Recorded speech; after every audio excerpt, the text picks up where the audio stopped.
iyadoo maalmo kooban ay naga xigaan salaada ciidul adha ayaa bulshada ku dhaqan magaalada caynaba oo telefishanka caalamiga Home Cable TV mikrofoonka la dhex qaaday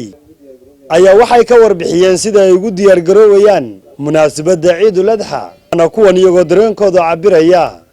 bulshada ku dhaqan magaalada caynaba ciidani maxay kaga duwan tahay ciidii hore horta runtiiniyo ciidan waa ciid barakaysan oo ciidul adha la ama ciidu arafa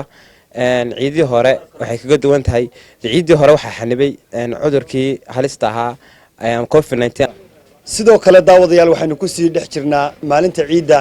oo bulshada ku dhaqan magaalada caynaba si weyn looga dareemayo maalinta ciida ciidani maxay kaga duwan tahay ciidii hore waxay kaga duwan tahay ciidani waa ciidii farxad banoo tahay inaan soo dhaweeyno bulshada nala qaybsato nolosha waxaana corona virus kan uu baxay ciidan waa ciid ugu wanaagsan ciidul adha kalwada waxaan mahad celinayaa telefishinka caalamiga Home Cable TV waxaan joognaa magaalada caynaba xarunta gobolka Saraar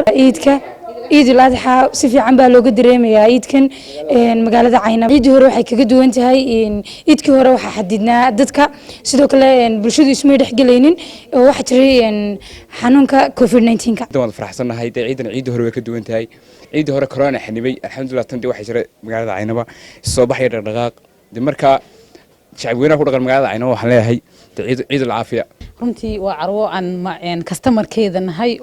ciidan waxa looga dareemayaa si weyn oo sidoo hore ka duwan maadaama ay markii hore inay haysatay carqalado ama dhibaato inaga timid xanuunkii caabuqa ahaa ee COVID-19 magaalada caynabana waxa looga dareemayaa ciidul adha dhaqdhaqaaq far badan aawadeed leedahay su'aadaba looga dareemayaa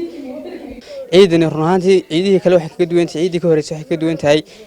ciidii hore farxadii dadku kala xidhxidhnaa waxa stay at home baa lagu jiray lama soo baxbaxayn marka ciidan waxay kaga duwan tahay ilaahay ka kor qaaday wixii laga baqayay cabsiha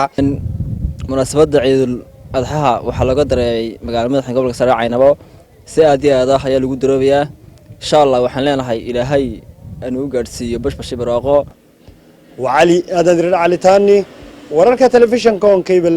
magaalada caynaba